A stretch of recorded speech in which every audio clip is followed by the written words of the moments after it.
Hello, everybody, and welcome to episode 271 of Super Switch Headz, the premier Nintendo podcast on all of the internet. My name is David Howe. My name is Patrick Nisley. My name is Jordan Willis. Oh boy, ladies and gentlemen, we have a very special guest joining us on today's episode, the developer, Aaron Gadol, on the show. How's it going, Aaron? Thank you. Very good. It's good to see you. All's good in the world. We have you on, Aaron, because we are doing an episode today on developing games for the Game Boy Color. You have a game that's coming out later this month called Zephyr's Pass, which is a Game Boy Color game, and we're going to be talking all about that. We've played the demo. It's a really cool game. I can't wait for the release, and we're going to be talking about what it's like to release a game for the GBC here in the year of our Lord 2024. We also have lots of news and rumors that we're going to be going over as well within this episode. Bakaru was officially announced. Switch successor news and rumors. We have more of that, along with the Pokémon TCG Pocket game getting a new trailer and much more. But before we get into all that, how are we doing today? We have a good week? Yeah, I'll go. It's been a pretty good week. I am back to working on Monochrome Heights, the indie game I am making. Speaking of developing games, and Let's go. It took a minute. I think I talked about this. I didn't really work on it much this past summer at all because just the summer, I don't know why I thought this summer would be different and I could do stuff like that, but I couldn't just the way it works out with having a kid at home and shuttling around between things. But anyway, it was hard at first because I hadn't looked at my code in 3 months. And I don't recommend that. That's not a good idea because when you come back, you are like, what the fuck? How does this work? But I am now back in the groove and like feeling good about it. And I am crunching a little bit because I am trying to get a build to take to San Japan, a anime and gaming convention in San Antonio at the end of this month. Some days you wrap up and you feel good. And today was one of those days. So I'm feeling good about it. Nice. Good on you. That's hard to get back into the flow of a thing after you've been off it for a while. Not a good idea, but yeah. Yeah, I'll go next because I'll build off that. I kind of like have been trying to get into the flow of doing more photography again because whenever I first kind of got off my job, I went a little hog wild and like did a bunch of like kaleidoscopes, and I was like really starting to like catch on to something that I was like really trying to follow. And I did a bunch of photos. I stopped for a little while, but I did a bunch of photos when I went on the road trip and I got those developed and I got them back. So this past week I've been like editing photos. I won't say too much now, but I am working on like printing out large versions of the photos, showing them somewhere locally in town. I'll talk more about that when I have it like a little bit closer to the date. It's like supposed to be around November, but so I'm excited about that. But yeah, just like editing these photos, trying to get back into that. And other than that, I took my cat to the vet. That was fun, just very nice. Taking everything day by day, especially like, trying to find other work for film, but it's a little bit scarce right now in this town. So I'm just kind of trying to like do other things that push different parts of my life forward. So overall doing pretty good. What about y'all? Yeah, I'm doing okay. It's been a pretty nonstop ride since I went to Chicago. I had a really big long work week last week that kind of continued into this week, but I was able to like relax a little bit over the weekend, which was very nice, much needed. What else happened? I watched Alien Romulus over the weekend. Really enjoyed that quite a bit. I'm super Ridley pilled right now. Nice. Ripley pilled, Ridley Scott pilled. I don't know, both of them. Okay, but not the one from Metroid, the one from the movie. Put a little bit of Alien Isolation and stuff like that as well. It kind of got me in the mood. And then today on the internet, Netflix dropped a trailer for the show. I've been editing the Lara Croft Tomb Raider show, the anime. So that was really exciting to see all the fan reactions to that. I saw that. Oh, hell yeah. Very good. I'm very excited. That's dropping on October 10th, 10/10. So mark your calendars. That show is going to be super fun. I can't wait for everybody to see it. Very nice. Oh, thanks. Yeah. And how about you, Aaron? How's your past week been? Oh, it's been good. My birthday was actually yesterday. Oh, happy birthday, fellow Leo. Yeah. So I actually watched Alien 1 last night with a bunch of friends who hadn't seen it before. It's one of my favorite movies. So that was super fun. I've been meaning to see Romulus. I haven't done it yet, but will do so at some point. besides that, been super busy. Obviously, with Zephyr's Pass coming up, it's been just a lot to like manage and stuff. And then, with my other job, it's just a lot of client work, a lot of busyness. But it's been a really fun time this last, I would say, 3 weeks, seeing the fans and everyone really excited for the game to come out. It's been really great. So very happy. Yeah, it's got to be like the most kind of anxiety inducing, but also the most exciting part of the entire thing. Yeah. Cool. I'm excited for you. Very nice. Well, last week we did an episode rounding up the news since we had done a special episode. Jordan mentioned you were in Indiana, if I'm not mistaken, and you were drinking a lot of ski soda. Is that right? I was drinking some ski soda. It's funny you say that. And we got a comment from Sprowlix who said, as an Indiana resident, it's totes real. I guess that is that ski is popular there. Wow. Or that Indiana is also a real place. That too. Yeah, it is totes real. And then over on our Discord, we had a lot of great conversation, including talking about whether or not the Switch could outsell the PS2. Cool and Convinced said that they contend that it could happen if they released a TV-only Switch, sort of the opposite of the Switch Lite, which generated some additional comments from people like Typos, which I think is true. I'm kind of surprised that hasn't happened, but maybe that defeats the Switch, but the Lite does too. The Lite does too. The 2DS defeats the purpose of the 3DS. It would not be new for Nintendo. Jordan talked about playing Guacamelee 2, and we got a couple people who like that game commenting on the Discord, including Steve Irwin and Carusetta. And then I mentioned kicking my Splatoon habit, which generated quite a few comments back and forth about that, which thanks to all the people defending me, as well as saying I should play parts of Splatoon that I haven't, in particular Cool Uncle Vince, AV, B. Campbell, and a few others. But and there were some other comments and stuff. So thanks to everyone who comments on our episodes, on social media or on Discord. If you too want to be shouted out, send us a note, make a comment somewhere. And we also appreciate it when people just share the podcast with a friend. We have a Patreon if you want to financially support the podcast, so you can become a patron of the show over there. Definitely check that out. And like I just said, the YouTube channel is really close to a milestone. So please head over there. And if you have not already subscribed, hit the subscribe button and hit the like button on this video while you're at it. And with that, we're going to get into the news. We're going to start up with a follow-up. As David mentioned at the top, Bakaru, which I did not say as well as David did. I have not been doing Duolingo. The game we talked about that is sort of a spiritual successor to Goemon that was originally Japan only, but kind of got leaked through the Nintendo website, I think, or through the Australian website. Got very shortly thereafter officially announced.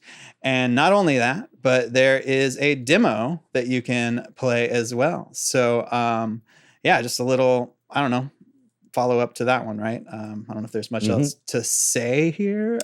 No, I haven't tried the demo yet, but I'm very much looking forward to it. I know something we didn't mention last time is that in addition to this being localized, they've also done a lot of gameplay tweaks. I think the combat is a lot more fluid. They added a new move that you can do, and I think maybe even a new enemy and new stage. So this seems like they really heard the fans being like, we'd really like to see this, and they took it as an opportunity to improve on the game. It honestly does look like a lot of fun, that game. And I think they made just the movement more fluid and fast. I was looking at a side-by-side clip, and it was dramatic, the difference. So yeah, I'm definitely interested in trying that just because I'm always a fan of collectathon-ish action platformer-ish games. It's kind of my jam. So I'll definitely be trying that. Totally. Yeah. It reminded me kind of when they did the deluxe version of Super Mario 3D World, where they added all that new movement tech. Exactly. Yeah. Yeah, that's pretty interesting that it's not just a straight localization, but they took the chance to upgrade it. I wonder if it gets changed in Japan too. Who knows? But we can move along to the Famicom Detective Club game, Imio, the Smiling Man. I think I said that backwards. It's another super long mouthful. But this game is also getting a demo. They've put out a new trailer, and it's kind of I don't know if weird is the right word, but it's kind of cool, I guess. I don't know. It's coming out in chunks, right? So like you only download it once, but the first part of it's coming out today, the day we're recording this, and then a couple of days later, the next chapter, and then a couple of days later, the next chapter. So they just like update the demo on your machine? Yeah, I don't know why.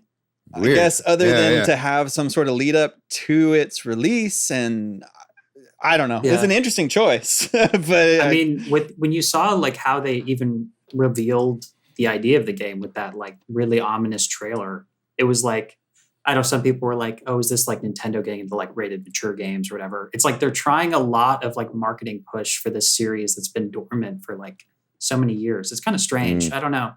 But I'm not a big visual novel person, so it's not really my thing. But it was I'm interested just because of how Nintendo is pushing it in such a strange way. You know? That's why they're doing this, I think. I think that's why they had the cryptic trailer, is because, you know, they want this to move units. If they were just like, we're releasing a new Famicom Detective Club game, the fans of visual novels and the fans of the first one would get it. But now this is actually on the radar of people that would have never even given it a second thought. I am curious what the sales are like in Japan for this type of game. I mean, it must be decent, right? That's why they can make them. Yeah. It's a good question. I don't know the answer to that. And like obvious, like, I don't know. This is just one of those, I think we maybe already talked about this, but them re-releasing them and doing a remake of the old ones, I don't know if that was a test for this or just they knew this was coming in a way to get more people on board. But what came first, the chicken or the egg? Yeah. But it's interesting that they are pushing this franchise, and maybe it's just love of it, or maybe it is hope for this to become a bigger thing. I'm interested to play. I played the remake of the first one and I liked it okay, but it very much felt too faithful, and I don't know, like what the word is, kind of clunky because of that. So I'm hoping that this one is a more smooth, modern experience, if that makes any sense. But we can talk about that in a couple weeks. And we'll move on to some more rumors, discussion happening about the next Nintendo console, which we like to call the Super Switch here. Fingers crossed. Analyst Christopher Dring said that they've spoken to some developers who have been told that they should not expect the release of the console in the current financial year. And Eurogamer also corroborated that. And basically, if we're talking about financial year, that can be confusing, but that means March 2025. So it sounds like at the earliest, we should expect this to release again in April of 2025. And who knows? This isn't from Nintendo, so it could be false, but that makes sense to me. They only said they were going to announce it before the end of that period. What do y'all think? Do you believe this, or do you think that lines up with what Nintendo said, or any thoughts on this? It feels kind of like it lines up, I guess, pretty well. I mean, I just like such a big grain of salt, because we heard, developers had Super Switch development kits in their hands. We heard that they got to play with it back behind closed doors. Like, at this point, I don't know, all these developers said, or industry execs said, I'm like, unless I'm hearing specific person said this, I'm taking everything with just like the biggest grain of salt.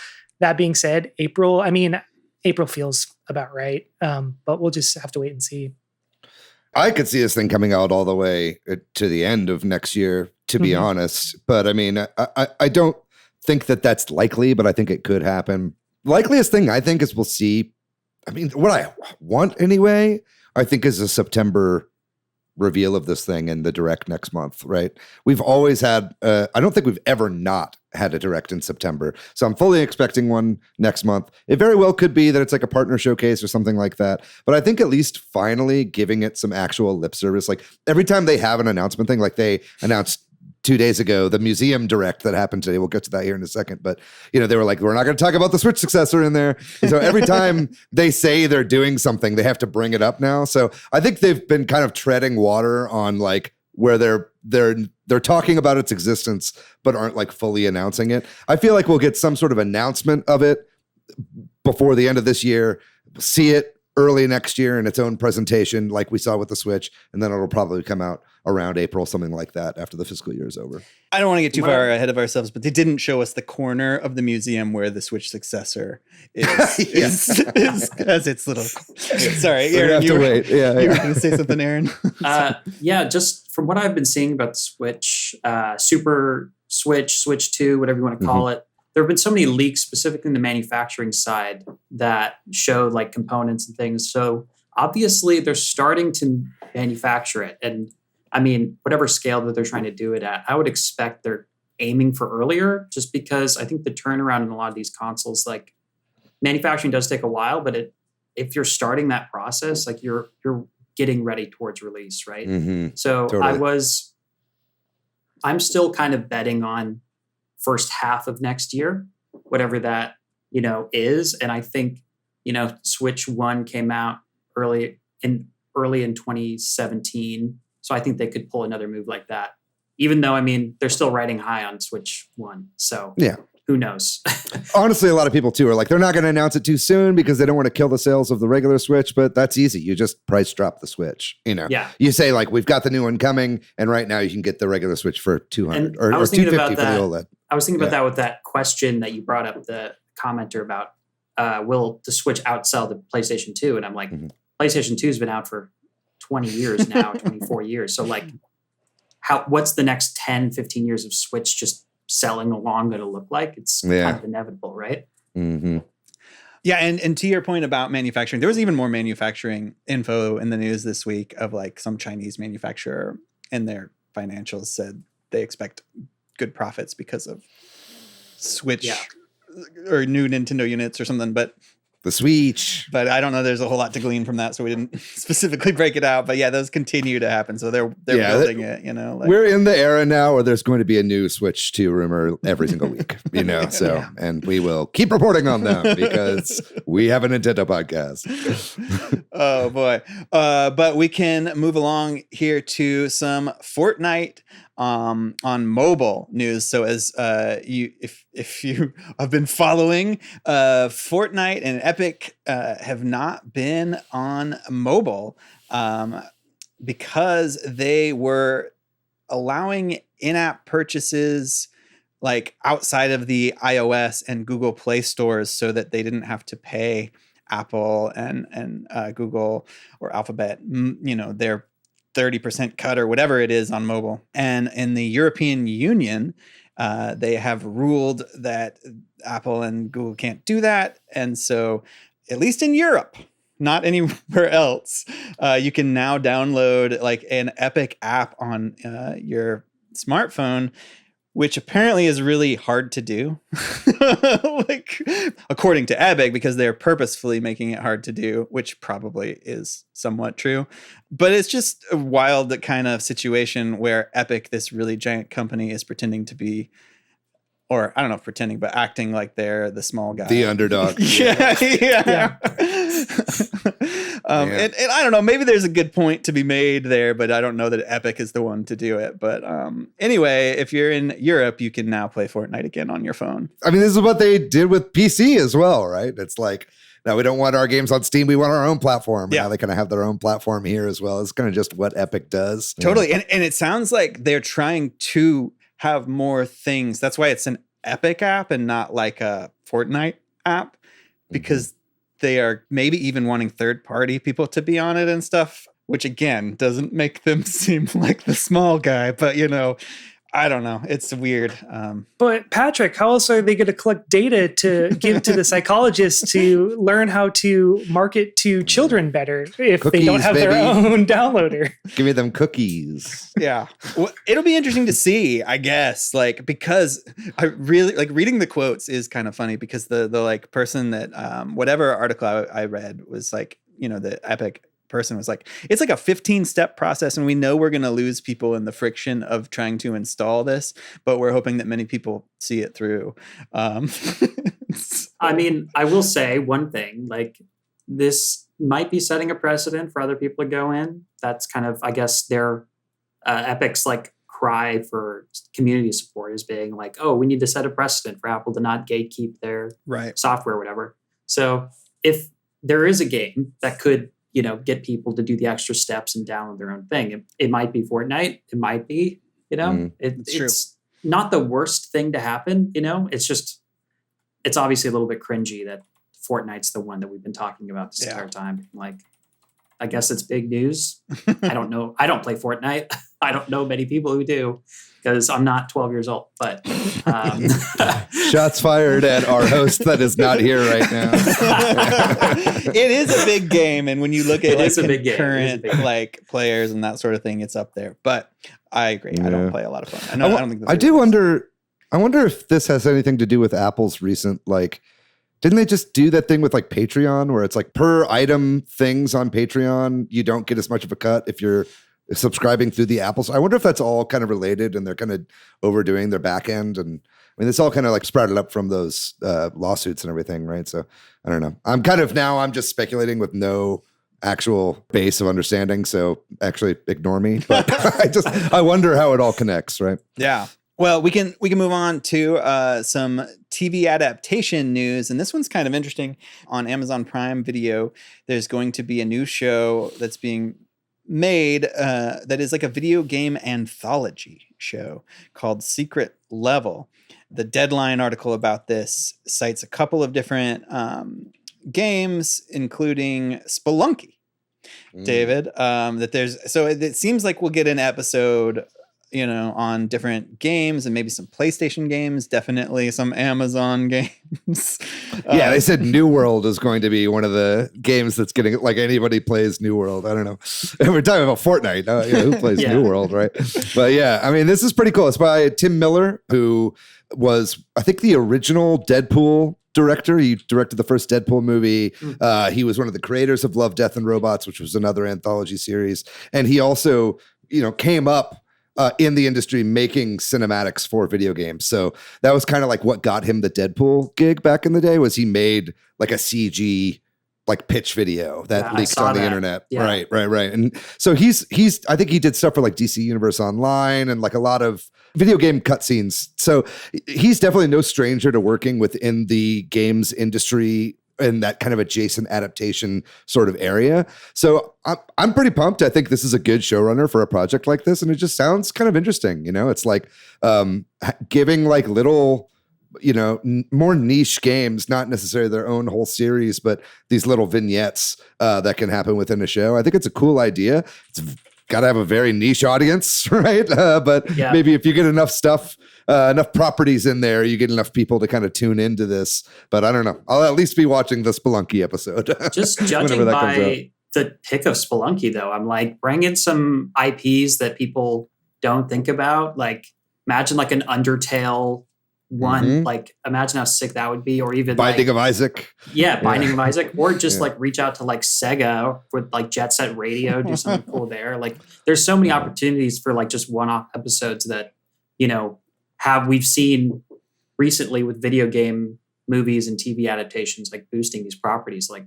Just do one-offs in an anthology series to boost, whatever property you have lined up or want to gauge interest on. It's a really good idea if that might be a motivation. It probably isn't. I don't know. I might be looking into it but it's a cool idea. I'm excited about it for sure.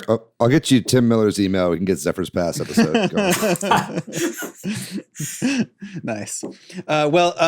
Moving along to Gamescom, the big European game show happening in Germany.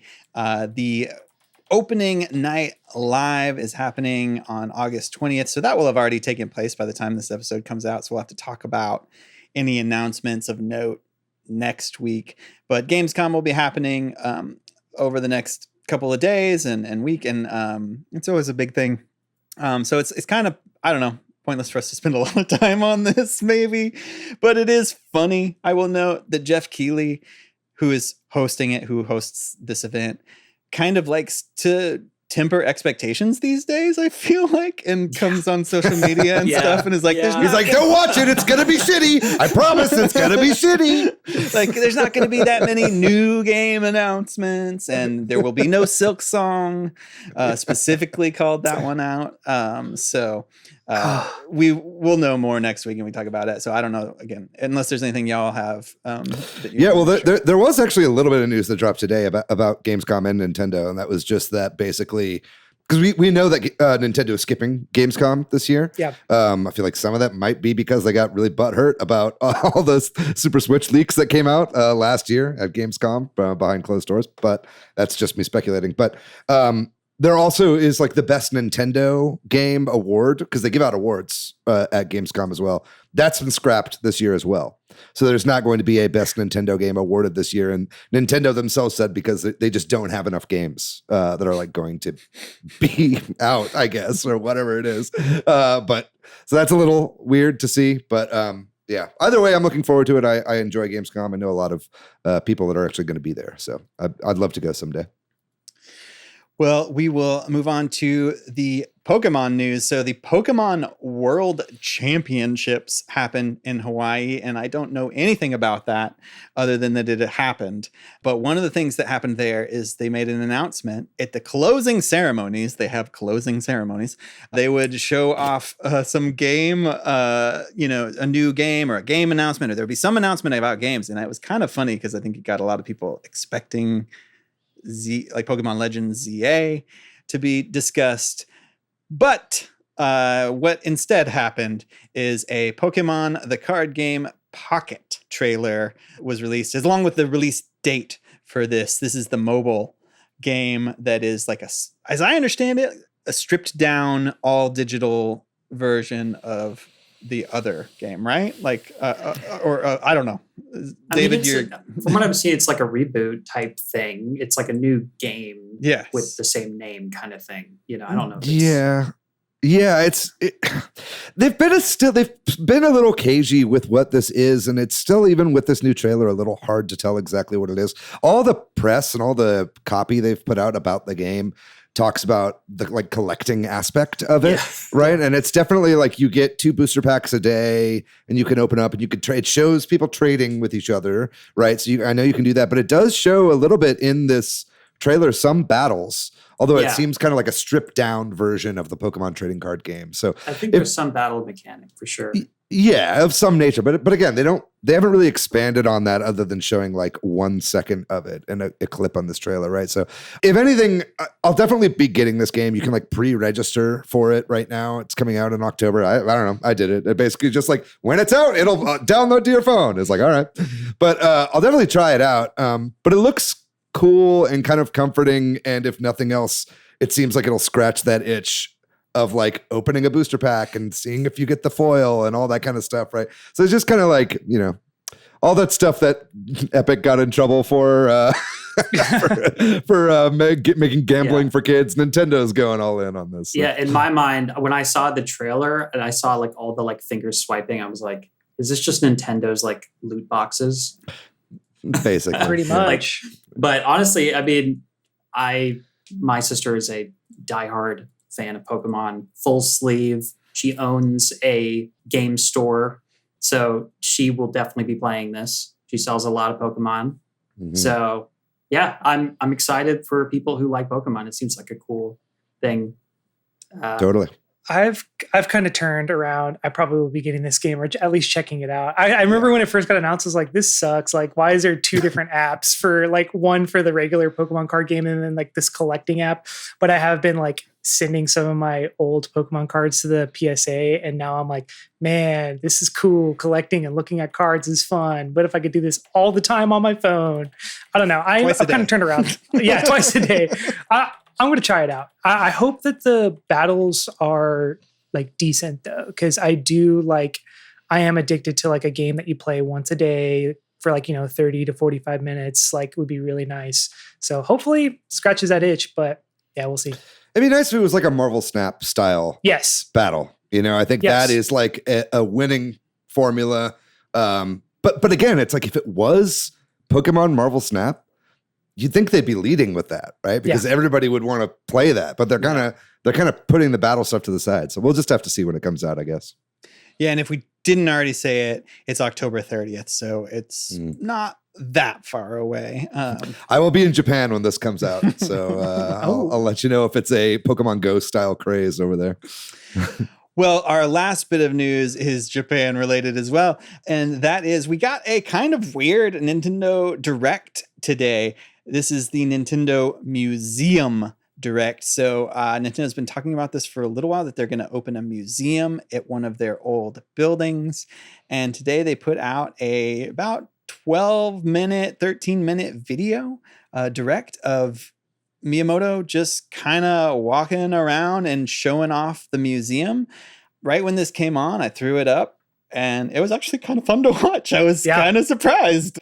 I didn't have a lot of expectations for it, but it succeeded them. I don't know. What did y'all think? Did y'all watch the video? I loved it, man. Miyamoto's so cute. I don't know. It's just so sweet. I don't know. It was really nice. I think my biggest takeaway was, I was expecting a lot of like the collectibles and stuff like that. And that was really cool to see. But the interactive elements of the museum are what really blew me away. I was like, oh, this is actually pretty cool. Like different types of experiences within there. I think they said there's going to be 8 games that you can play, like interactive games. And they showed off 3 of them. But yeah, they looked like a lot of fun. Yeah. David, are you going to go? Yeah. This will be open by the time I'm over there, so I'm very excited to go check this out in Kyoto. Doing a whole like Nintendo kind of pilgrimage when I'm out in Kyoto, so this will like work well in tandem with all the other stuff we're planning on doing. But yeah, no, I'm excited. This looks really cool. I want to see more. I think they showed just enough to where they were like, and this is only scratching the surface. And I'm like, great, because I want to see the weirdo shit, like, great. Yeah, you've got like box art of games and stuff. I want to see some like unreleased shit. I want to see prototypes. I want to see all this strange stuff.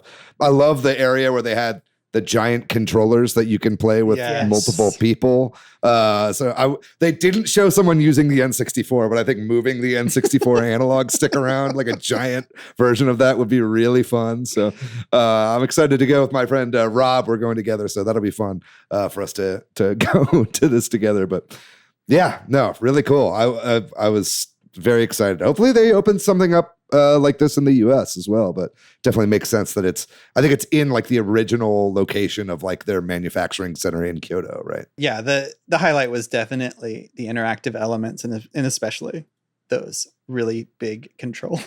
First, when they first showed it, I was like, I don't know. And then when I realized you have to have 2 people, I was like, oh, that is fun, right? Like, or at least for some of them you do.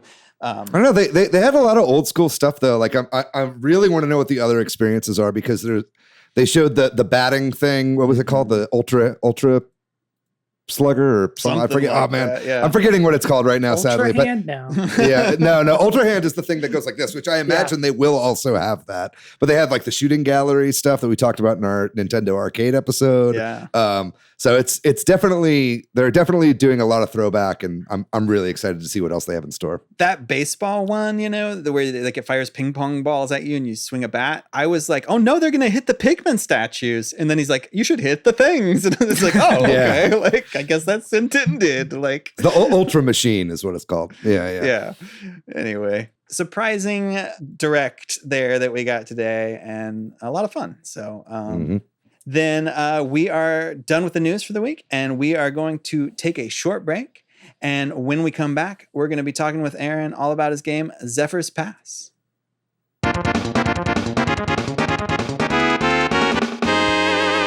We are back, and this week we have Aaron Gadol with his game Zephyr's Pass that is coming out soon. An interesting situation with this game that we're going to get into. Aaron, thank you so much for being here with us. And maybe just to start us off, you can kind of just introduce yourself and maybe, a little bit about your background in games and a little bit about the game you're making. Yeah. Hi, my name's Aaron. I'm professionally trained as a graphic designer primarily. Game dev has kind of been a new venture for me really ever since beginning of COVID.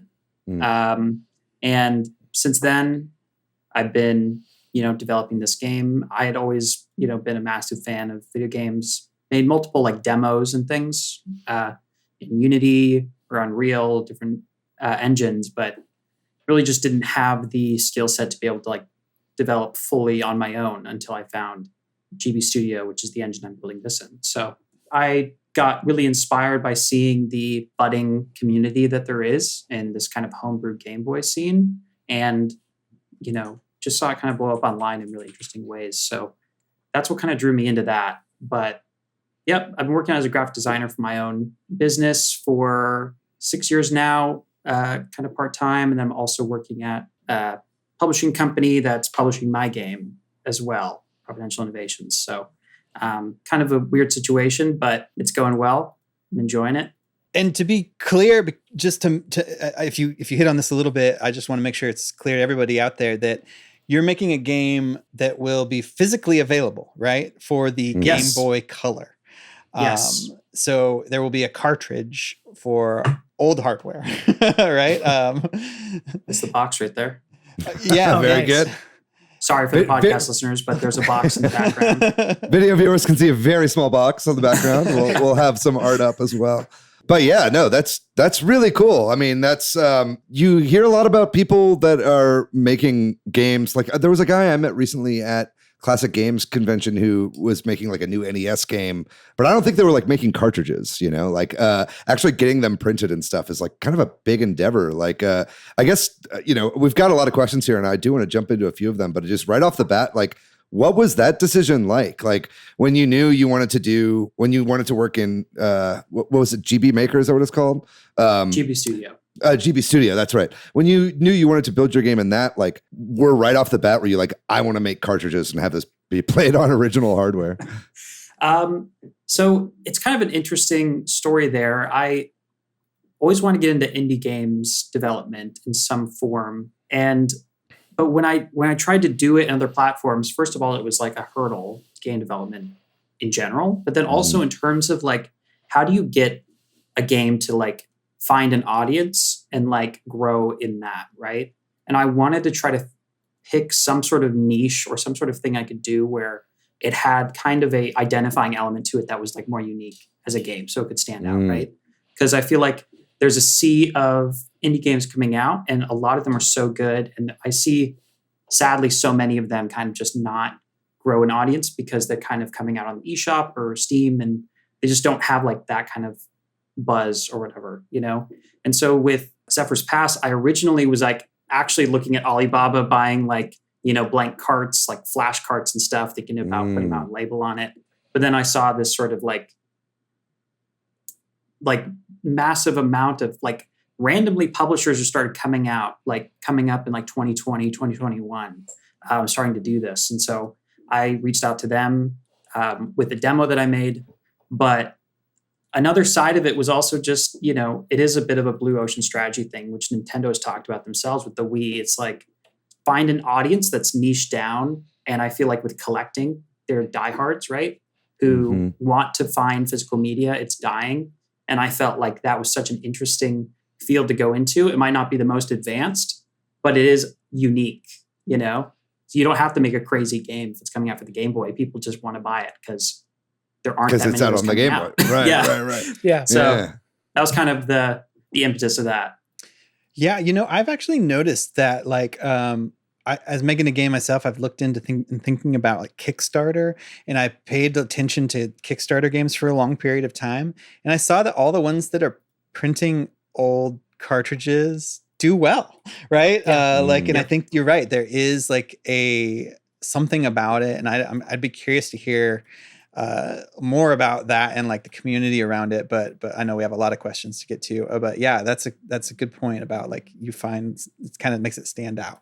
I like that. Can you tell me a little bit about GB Studio? It's not something I'm very familiar with. Is that really only for Game Boy? I mean, like, what is that like you know what I mean? Like that. Yeah. engine? So GB Studio was started by, his name's Chris. I forget his last name, but it's an open source platform that has a bunch of, community members, building on to the engine. And basically it is designed to make Game Boy games and Game Boy Color games. They do export to like ROM files. It's not just for physical. You can do digital export to itch as well directly from that. So you don't have to just be on the Game Boy using that engine. But it is, in my opinion, the best first-time game developer engine.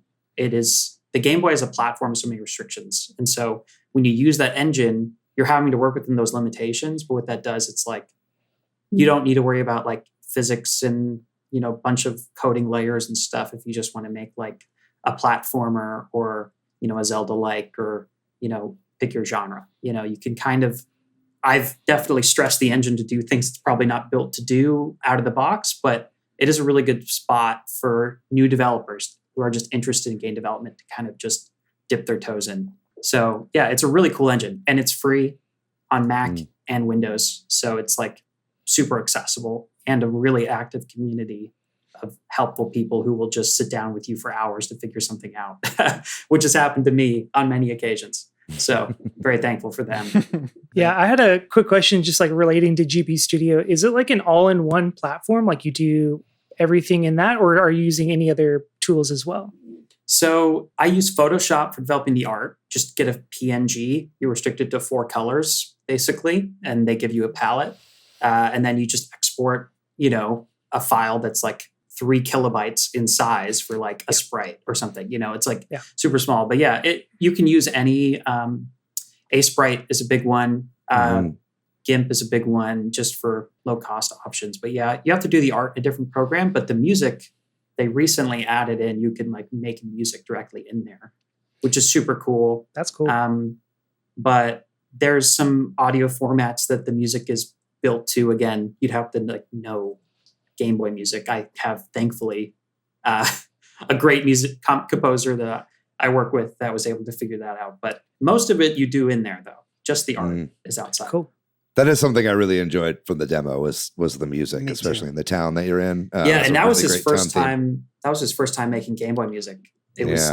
He's a great musician, but it was super cool to see him kind of stretch his toes or stretch his fingers on like something in a completely different platform. You know, it's funny. We had David Wise on, who's the Donkey Kong Country composer, and it's one of the best. Yeah, so cool. We were talking to him about that, about like, it's like nowadays you just write music. You're a musician, you just write a song, you export a wave and you play it in the fucking game. And it's like, we asked him, it was like, do you miss going in and like coding? He's like, fuck no, man. So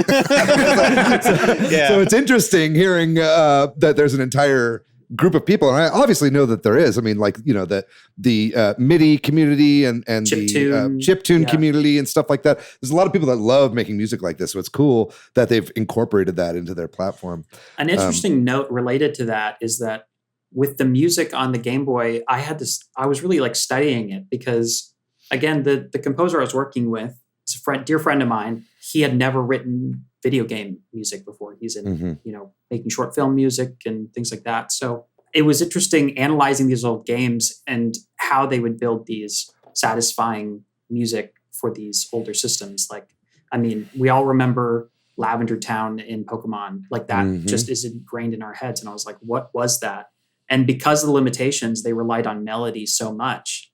And so I was really trying to draw out of the composer to be like, write a melody first that could like catch your ear, and then add in the extra like 3 layers on top of it to make it like a full thing, you know? And it is a really good restriction, and it does build those like classic songs we all remember that just don't happen the same way these days, I feel like, in a lot of video game music. We've been kind of beating around the bush a little bit, and maybe we can get back to some of the GB Studio stuff in a little bit and making games for the Game Boy. But let's talk a little bit about Zephyr's Pass and just kind of maybe describe what the game is like. I mean, you talked a little bit earlier about like Zelda likes and stuff like that. Seems like I think it's pretty fair genre that you could call for this game. It's funny. People see it online. They're like, oh, it's like an RPG, or, oh, it's like a Zelda-like. And my goal with the game was to make something that you can sit down and play potentially all the way through in one sitting or a couple sittings, and a modern take on those things. Because a lot of times I'll sit down with a Game Boy game and you pick it up, and sometimes, even though I love the Game Boy dearly, it is hard to focus for that long period of time on a screen that small. I mean, if I have nostalgia for the game, I'll sit down, but especially newcomers to new games, I wanted to create something that had pacing like a modern game. So I was actually inspired a lot, taking the mechanics of like a Zelda game, dungeons, combat, all that, but then adding in narrative and like a faster pace and variety to the game. So like that chunk you guys played in the demo is one area, but there's a large variety of different locations and characters and unique stories per one. So it doesn't feel samey or repetitive. It's a very like easy to just kind of like get lost in it, which was my goal. I didn't want you to be like grinding or exploring random long convoluted paths for too long, because no one, it's hard to get someone to want to sit down and play a Game Boy game for 20 hours nowadays. Yeah. I think my favorite part about the demo was like, one, it was just a really good slice because it's like you got one town, one dungeon. So I got like a really good idea of what the larger game will probably end up being like. And it's like, you took one of the best parts, one of my favorite parts about RPGs. I love just like walking around the town and talking to like literally everyone. So like I like I really enjoyed that. And then my favorite part of Zelda is the dungeons. So I was like, oh great. So it's like a little bit of my favorite part about RPGs and my favorite part of like Zelda games. So it's really cool to see you take like modern design game sensibilities and like, do you have any other like modern design sensibilities that you brought to this game? Because it's like we've had how many 20 plus years of gameplay innovation since the Game Boy Color. Like, is there anything else that you were able to bring to the table? Yeah, it's going to sound weird, but one of my favorite game series is Uncharted.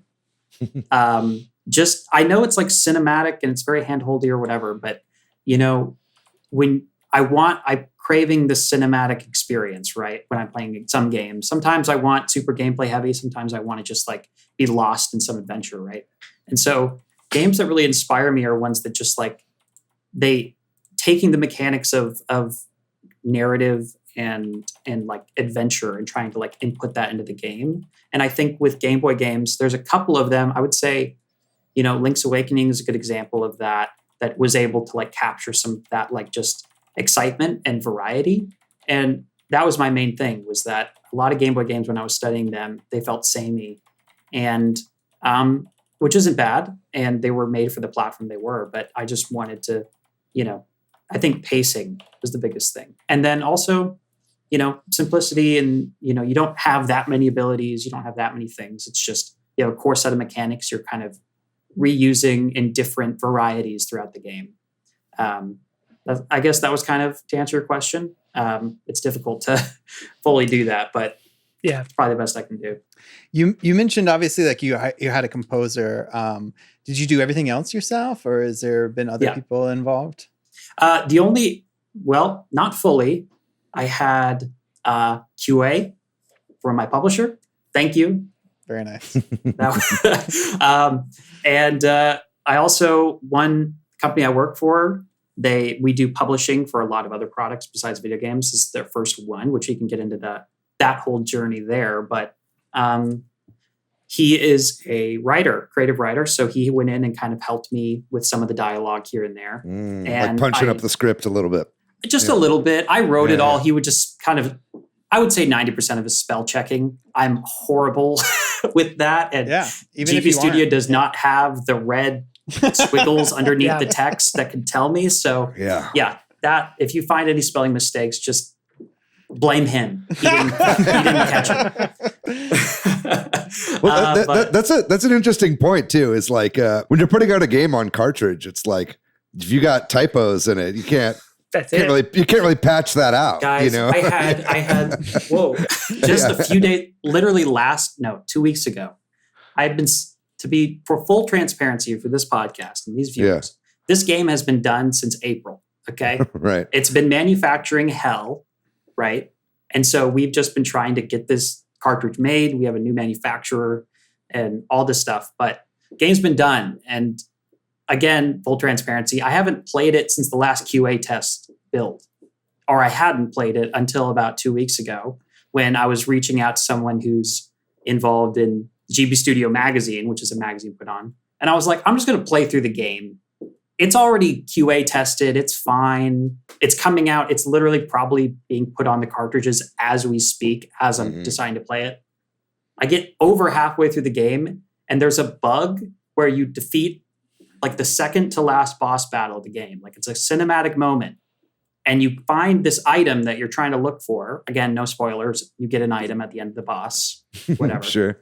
The the item's there. I walk up to the item and I can't reach it because there's a collision in front of it. And I'm like, oh no, every player who plays this game will not be able to reach this core item of the game and finish it. I was freaking out, guys. Like I was like, oh my God. So I scrambled to call my publisher and figure everything out. They're like, it's okay. We can reflash them. But yeah, now I always like, my heart is just constantly pounding when I'm imagining like any bug leaking through, because you don't day one patch a cartridge. You can't do that. So we'll just have everybody send them back. And yeah. I was, lesson learned. Yeah, right. Well, this is what it used to be like, right? You know, it's like, you know, we're in the age now where it's like people just ship unfinished games, you know, but if you're doing cartridges, you can't really do that. I was like, how do these Game Boy games from back in the day not have like game breaking bugs? Like every one of them somewhere. Like I can't imagine. It's just crazy. But yeah. That's something I hadn't thought about. That's really great. Not great, but yeah, like good that you found that one. Inducing. We figured it out. Yeah, the game is beatable. Very good. Beatable. We love a game you can complete. If you buy the game, you can beat it. I want to say one thing about your marketing materials are really wonderful. Yes, and I'm sure a percentage of that is due to your graphic design background. But just like all your posters and your trailers have this sort of retro aesthetic to them that look like old commercials or have old things. And I think that's really cool. Is there, can you tell me a little bit or tell us a little bit about that and that process and what, you know, your inspiration I is would say I am a below average game developer, but a very good game marketer and designer, right? So when it came to the Zephyr's Pass as an idea, and my whole pitch to do this game was, I'm going to make the game the best I can. It's going to be something within scope. I could finish it. And I'm going to market the living hell out of this thing and just make it something special. And what I found is when I was 9 years old, my uncle gave me a massive box, an ammo case, wooden ammo case of comic books. And most of them were from around 1989. And when I would go through those as a kid, I would look at NES ads in comic books. And it was like, I remember like ingrained in my head, I'm looking at a comic book right now. It's over I've got one around here too. I remember the Metal Gear. I don't know if you guys remember this, the Metal Gear NES ad with all the little equipment and tools and stuff.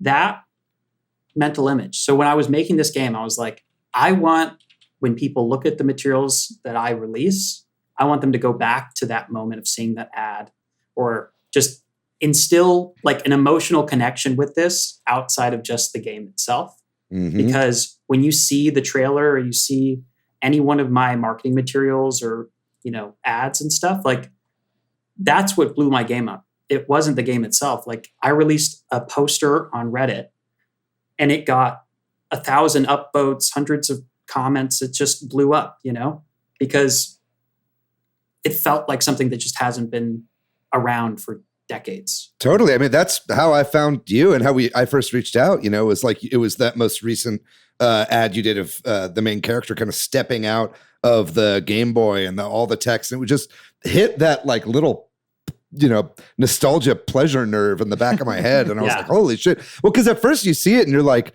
wait, I never heard of this game. I never played this when I was a kid. And then you look at it and you see the text at the bottom. And you're like, oh, this is a new game, you know? And so then that got me down the rabbit hole of downloading the demo and checking it out. And I fucking, you know, got the demo right here on my little Game Boy emulator, right? But it's like, it really was a great method of drawing people in. And I think that kind of style you just nailed, right? Of like you said, the comic book thing. I had a Game Boy comic. It was like literally about the Game Boy. I don't know if you remember those from back in the day, but I would spend just as long like looking at those ads and getting into those than I did actually reading the comics, right? The big thing is also like with physical media, you know, like again, these ads bring you back to when physical media was everything.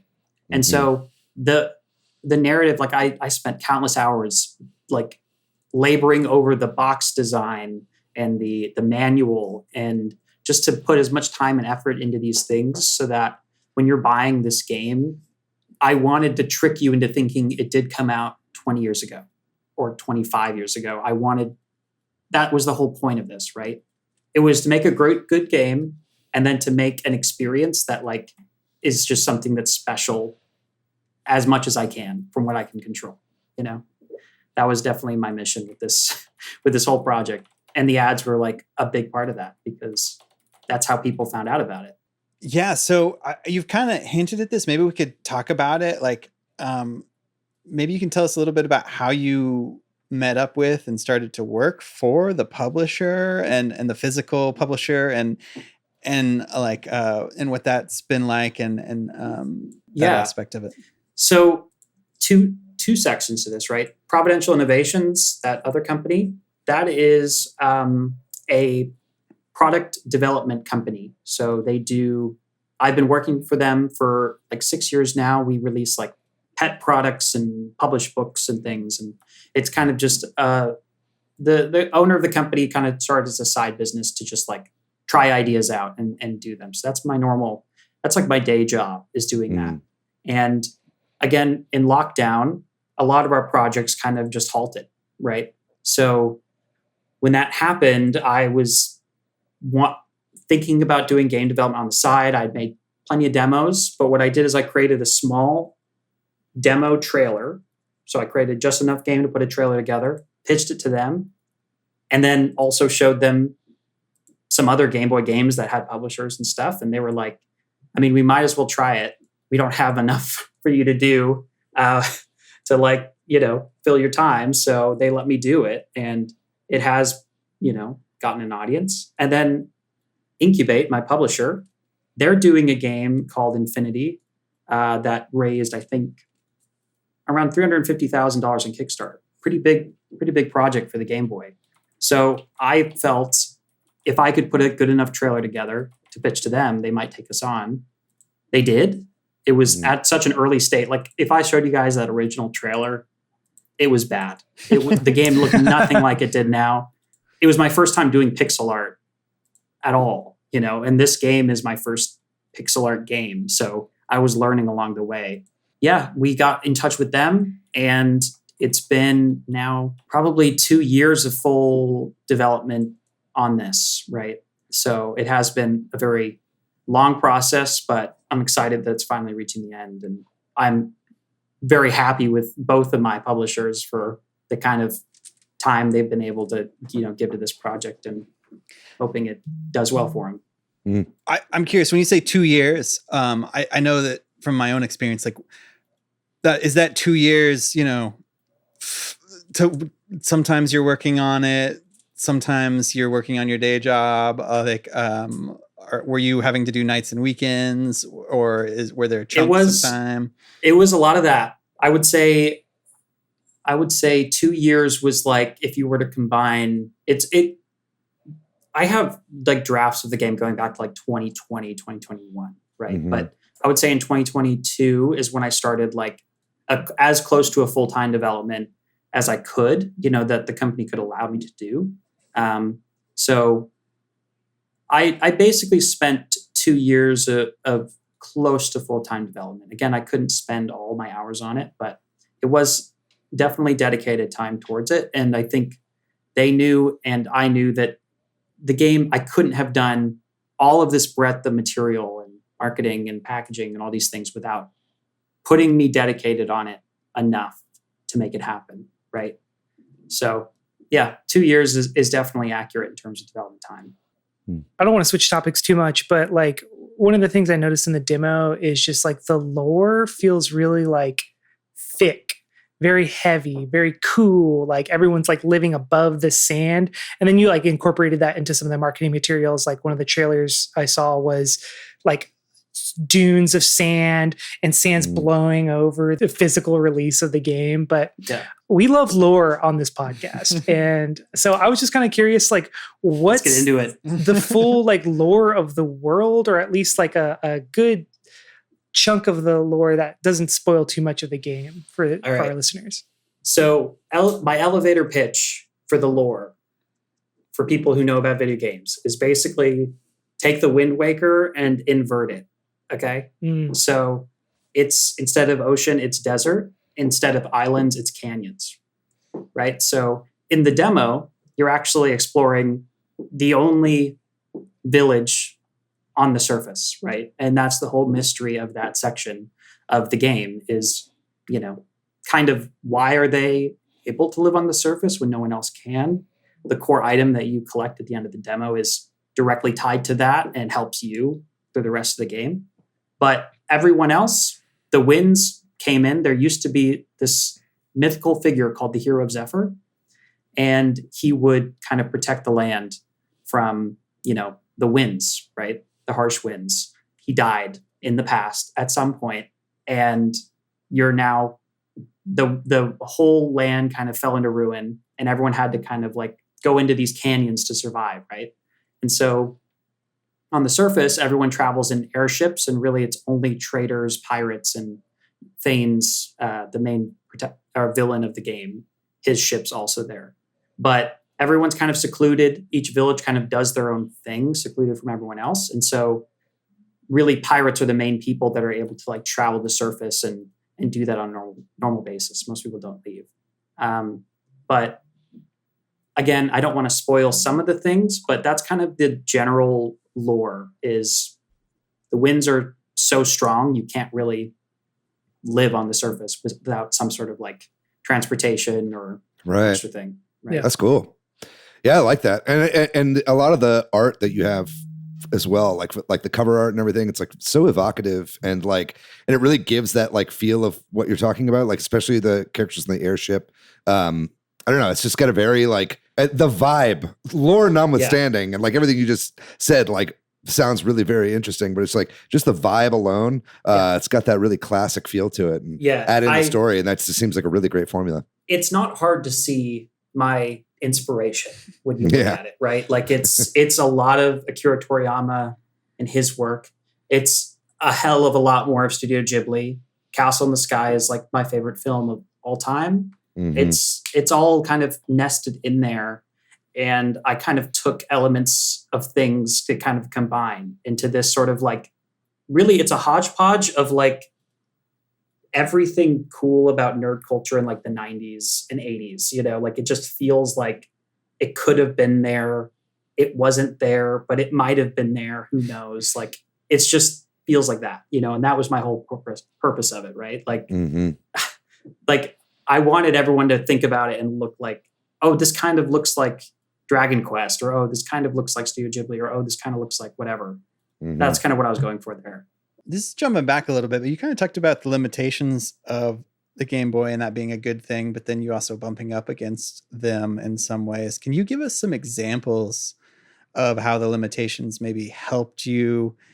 Like maybe you're like, oh, well, that's not possible, so I can just streamline and do this. Or maybe some examples of where you had to push up against them and succeeded in doing so. Yeah. I mean, as a game developer, you'll know that scope creep is a very big thing. And so when you're talking about scope, it's kind of hard to get too big on a Game Boy. You can always push it more, but things like you have to worry about can I fit on a 2 megabyte cartridge size versus a 4 megabyte cartridge size? Like you really have to think about that. And the price difference from my publisher at one point, Zephyr's Pass was 4 megabytes and it would have cost like $10 extra a unit or something like that, $7. Like it was crazy. So you have to go and optimize, take out some music tracks, adjust music tracks, take out some code, adjust it. So that was a big thing, but I would say the benefits of that is you really have to just narrow down an idea and choose the parts of the game you want to kind of dive into more. I wanted a lot of unique gameplay experiences, unique dialogue experiences, unique locations.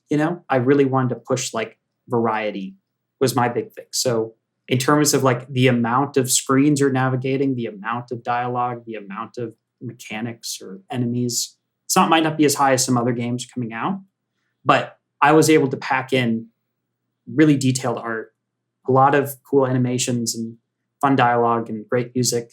And that was what I focused on, versus overwhelming content. Yeah. Mm-hmm. I could be wrong, and maybe this is a good seg to talk about another kind of area I want to talk about, but I would imagine that people who are interested in these kinds of games aren't looking for 100-hour long games, right? Yeah. or even maybe I'm not 20 not hours. these days. Yeah, Right? yeah. Like, so I would imagine that and you can correct me if I'm wrong, but that the community isn't expecting new games that come out like this to be huge and sprawling, or You know, even- this kind of gauges into the whole, a little bit of a topic about like the state where I started this game development at, and to the state where the whole industry, my niche, is now. When I started, there were like very few kids on the block, very few games. You had to do very little to stand out, right? If you made a game that was playable from start to finish, it sold some numbers. People were excited about it in that community. You know, everyone liked it. Everyone was happy. Since I started development, I kind of started, and I've been doing it for so long now, I've seen some really great games pop up. You know, The Fallen Crown is a really good example of games that are really pushing the hardware in really cool directions. And so when some people definitely are looking for those longer experiences. And especially when I do understand like asking people to pay, $50 to $60 for a physical cartridge, and you're not getting 20, 30 hours of gameplay. It is tough. But I think I gave enough content in there and enough value surrounding it to kind of make sense. And also, I don't want to play something on the Game Boy for 20 hours. I just don't. Mm-hmm. I would rather play for 4 to 5 hours of a really great experience, that just like was fun, and then get this really cool collector's item. Yeah. And now too is such a great time to be putting out a game on this platform with, I just feel like the scene is blossoming and blowing up. I mean, obviously you have the Analog Pocket, which was a really big success. I mean, I have no idea how many exactly they sold, but at least on gaming Twitter, everybody's fucking talking about them. And I know the handheld I don't know scene, either, and I've been trying to find that out. Yeah, exactly. Because I'm like, that's my audience. But it's like, even if not, like, and of course you've got the Mod Retro as well, the new super cool project there. Yeah, exactly. Chromatic. And so the Chromatic, that's what it's called. And so, all of these will be playable on those machines. But then in addition to that, you've also got, like I've got over here is like the handheld emulator, right? Yeah. And I think that a lot of people are getting back into older games and downloading new Game Boy games, ROMs of new Game Boy games, ROM hacks and stuff like that are coming out every day. So I think it's a really great environment to be putting out a game like this now. I did wonder, it's like if you buy the game, do you also get a ROM file with it for... Yep. Yeah, okay. That's what I was just making sure. Because, it's like, because I can also see a lot of people that like would want to play this game, but like don't have the hardware. Yeah, right? and you don't have to buy the physical version. There's the digital copy just for sale as well. That's great. And I've also been reached out to by a couple publishers to look into Switch, putting it on Switch. Right. Or Steam or something like that. Yeah. Yeah. So I am looking into that, post-release, like putting it on other platforms, help grow the audience. Because the truth is, it's growing, and we've seen it grow. And I'm so excited about, what Mod Retro is doing with Chromatic.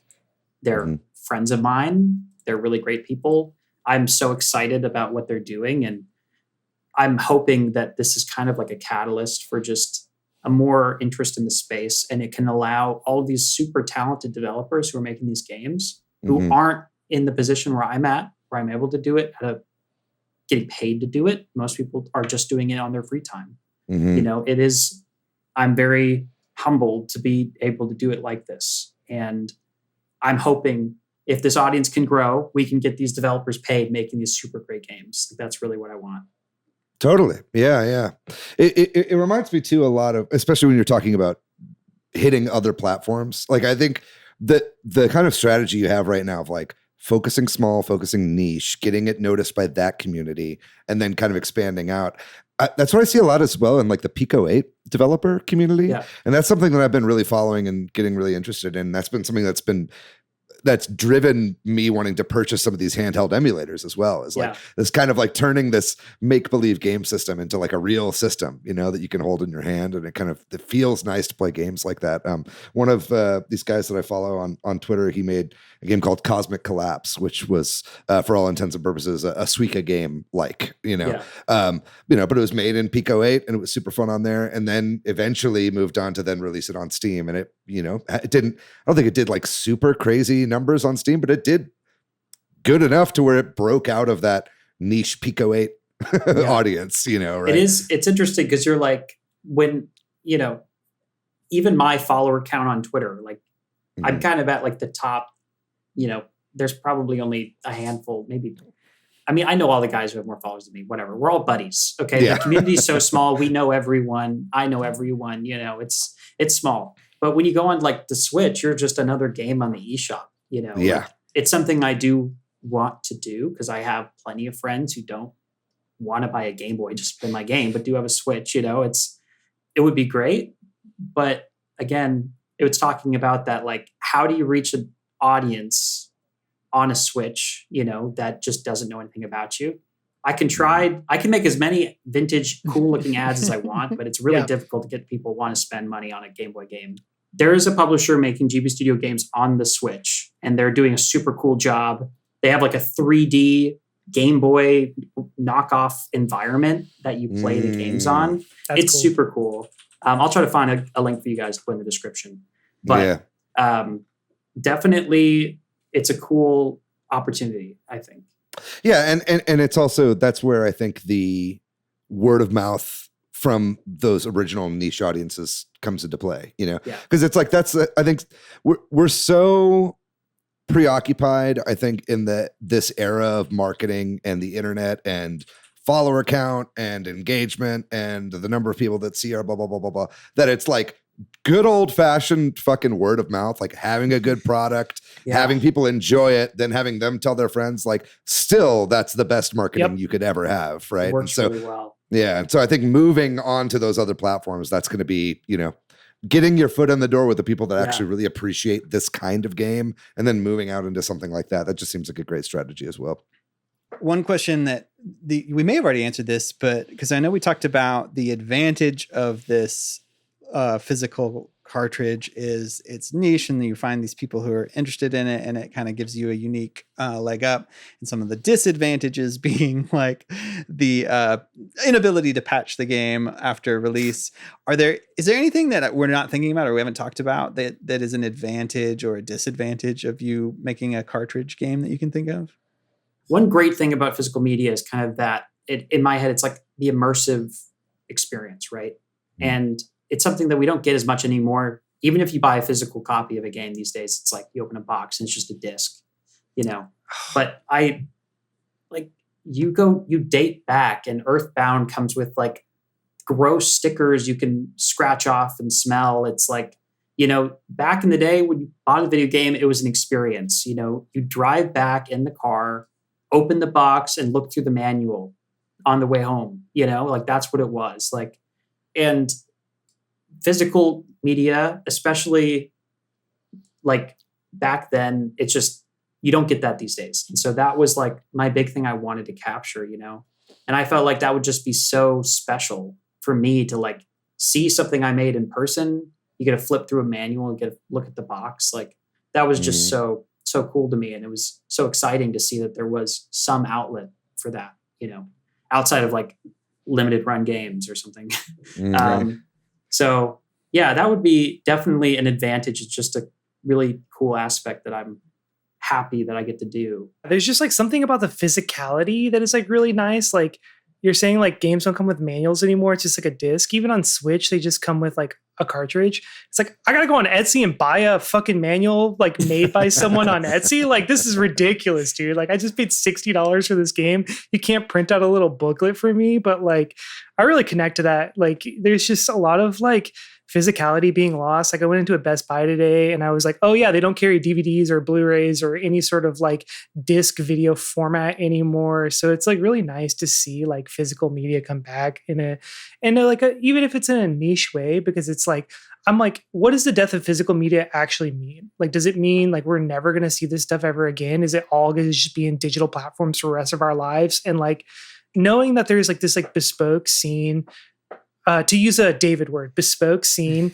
that is just like really focused on this and like not wanting to let it go and still maintaining like an audience is like just really inspiring to see. I really like, it's really cool, man. Yeah. I don't know where I was going with that, but yeah.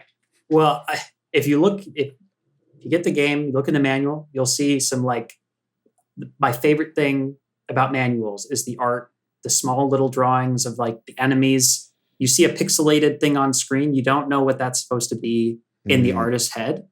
You get to draw that and see, right? Like I did that for all the enemies, for the characters. I spent the time to do that because like that is such a special thing when you like get to see inside the artist's head in that way. And for the pixel art games, like I just thought that would be really special. And I did take direct inspiration from the Zelda NES manual, Super Mario Brothers 3 manual.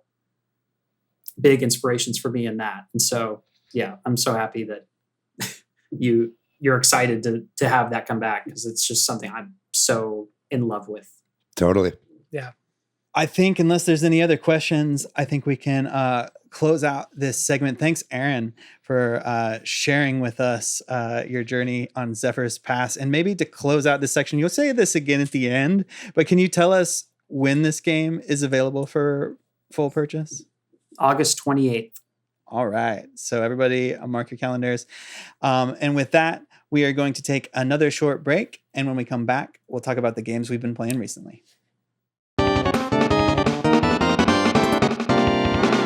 I've only been playing a couple games and I don't want to talk about them too much. And that's Minecraft. I've just played a ton of Minecraft this past weekend. So much fun playing with my kid. And then I've been playing Fire Emblem, the Blazing Blade on the Game Boy Advance app on NSO. I have not beaten it. I am on the final battle now. And I'm going to save talking about it more for next week when I hopefully will have beaten it and summer is here to break it down a little bit more. But yeah, that's where I'm at. And that's really all I've played the past week. All right, I'll go next. On Friday, we got together, a couple of us. It was Amusel and Steve Irwin got together, and David, of course. We got to play Switch Golf because I'm like a little bit addicted now. Valerie told me that I'm addicted to the ball, and I said, you know what? You're not wrong. And I've gotten pretty decent. David, you gave me a run for my money, though. You beat me on the first round. Goddamn right I fucking did. Yeah, and then the second round, you got like a +5 in the first hole, and then you almost caught up to me, and I was like, holy shit, he's gonna fucking beat me again. But anyway, I've just been playing a lot of the golf Switch sports. I really, really am just digging it. Like, just the physicality of it is like really nice, and it just feels really good. And to get all the little outfits, I'm like right now I'm a shark with the eye patch, and it feels very like Ronin. It's pretty sick. And then I've been playing shout out to Swampy Southpaw. He gave me an invite to the Deadlock beta. What, I don't even know what to call this. It's not even exists. Closed alpha, maybe. Something because it's like Valve has not acknowledged this. So just to break it down, Deadlock is a 6v6 third-person MOBA made by Valve. It's supposed to be like, it's like a hero shooter, kind of like Overwatch, but it has like a lot of the MOBA elements, like lanes, like Dota does. Really fun to play. Like, it feels good to play. Like, Valve still has game chops. We don't see them make a lot of games, but they still got it, dude. So I've been playing a lot of that. I think probably like 6 or 7 hours this past weekend, just playing through matches. Matches are about 30 minutes. Really cool character design. It reminds me of like Dishonored. It's like Victorian style, pretty sick. But yeah, anyway, I didn't link any footage because I don't know if we can show it. Yeah, I don't think you can. Probably not. People are doing it anyway. I've seen the clips. Yeah, it's really bizarre. Continuing my Mass Effect Legendary Edition run through. I won't talk about too much about that until I'm done with the first game, but beautiful game. I'm really enjoying it so far. And then last, I wanted to shout out, after I played this demo, I was like, man, there's a whole community making new Game Boy games. Like, this is crazy. I want to play a couple more of these. So I kind of like scrolled through the Incubate website and just kind of found one that like visually appealed to me. And so I played through Dedius, is I think how you pronounce it. Yes. Yeah, it's like a horror game. Also, I wanted to just show this for the viewers. When I was playing the Zephyr's Pass demo, I had to make a like map. My brain was like, I can't remember all this. I had to make a map of the dungeon. Anyway, I just had it right here. Oh, see, I just went in and out of the doors and brute forced it, baby. That's what I was all about. Yeah, I was like, once I like, there's like a part where you loop. I was like, oh man, I can't remember. I gotta write it down. So I just started doing it. But yeah, Dedius is really cool. It's like a horror game that takes place in a town where there's like a old god, so it reminds me of like Lovecraftian, like is going to return, and there's like a bunch of different endings of how this game could end. But it's like basically you're going around this town talking to people and trying to figure out like the mystery of this within 3 days before the world's going to end. Anyway, loved it because it was like a short experience. I could beat the whole game in 2 to 3 hours. I got a bunch of the different endings, maybe about half. There's like, I looked it up. I was like, how many are there actually? So, but really cool to see that. So anyway, yeah, it inspired me to kind of go look for more of these games. And now I'm like really looking at getting a little, handheld emulator game to dump some like new Game Boy ROMs on. But yeah, that's what I've been playing. I recommend it. That's what I've been doing too. A lot of fun. Yeah, I've been playing not a ton this past week. I did play the Tetris 99 Maximus Cup, the Splatoon side order Maximus Cup. I never got a dub during this one. I was talking about this with Weist when we were in Chicago because Weist has been playing Tetris 99 forever and still hasn't gotten a win. And I was like, oh yeah, well you got to play during the Maximus Cups because that's when all the normies come back into play and you can actually like beat them. I don't know, man. This is a tough one. I kept getting right up to the very end, and I played a ton too because I kept getting so close and not making it, and it kept me wanting to play more. But sadly, I never got a dub. But I did get the theme, and it's an awesome theme, and it's got really great music. The whole side order DLC from Splatoon has really, really good music. It's like these kind of lo-fi hip hop beats, so that works really well with Tetris. I forgot to mention last week because I actually had a lot of games that I was playing through last week, but Aero GPX released in early access on Steam. We had Aaron McDevitt, another Aaron game dev interview we've had on the show. We had Aaron McDevitt on to talk about that game a while ago, back when it was in Kickstarter. The early access is finally released. The game is so much fun. It's obviously an F-Zero X style game, kind of a spiritual successor. I love these indie games that are spiritual successors to games that Nintendo refuses to make. And it's really fantastic. It plays fucking excellent on the Steam Deck, which is where I'm playing it right now.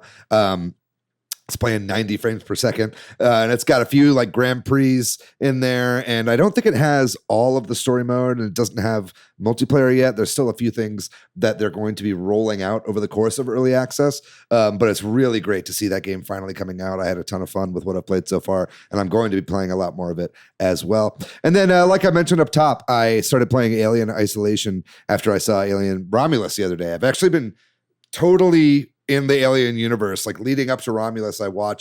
I'm doing them in chronological order. So I started with Prometheus and then Covenant, and then I watched the original Alien, went and watched Romulus, and then that made me want to go back and play Isolation, which I think is canon. I don't know. But I'm kind of like in the middle of my watch through of the series right now, and played a little bit of that on stream the other day. And man, that game is so fun. It is so atmospheric and so moody. And it's also very clear that Fede Alvarez, the director of Alien Romulus, was a big fan of this game, because it really nails that like retro future vibe, the big chunky buttons and switches you have to press everywhere and all that kind of stuff. Really, he nailed a lot in the movie as well. So if you haven't played Alien Isolation, it's got a wonderful Switch port. I actually was going to be playing it on my Steam Deck just because it's a more powerful system and I can control a lot more stuff. But I I just started playing it on my Switch, and the port is wonderful. It looks amazing on the OLED screen, and it's got really good gyro aiming included in it as well. So if you haven't played that game, it's definitely worth checking out, especially if you're alien pilled like me at the moment. What about you, Aaron? What have you been playing recently? So I've been bouncing between Metroid Prime Remastered and the original Metroid Prime. So I have the GameCube hooked up right now, and it's been fun playing Remastered, comparing it. You know, I'm a nerd for graphics tech and stuff, and seeing how they're able to push the Switch. Like, it's definitely Metroid Prime Remastered is like probably like the best looking game on Switch. I mean, there's probably other ones to compete, but it's like so good. And Metroid Prime is a dream to play on the original GameCube. So I've been doing that. And I've just been on a GameCube kick recently. I've been playing Star Fox Adventures. Hell yeah. Obscure, you know, but it's, man. I think you mean Dinosaur Planet for the N64. I'm sorry, Dinosaur Planet. No, I'm just messing around. Oh, man. But yeah, I actually it's my first time playing it. I'm kind of loving it. It's very weird. It's very rare at that time. But man, it reminds me a little bit of Zephyr's Past, because it's kind of like a love letter to Zelda in a weird, like, they just kind of didn't care and did weird stuff just because they felt like it. And it's just bizarre, but I like it. So great vibes. Man, it's so sad to me that Microsoft bought Rare. You know, what different world would we be in right now if like Rare was left to flourish on the GameCube and then into the Wii?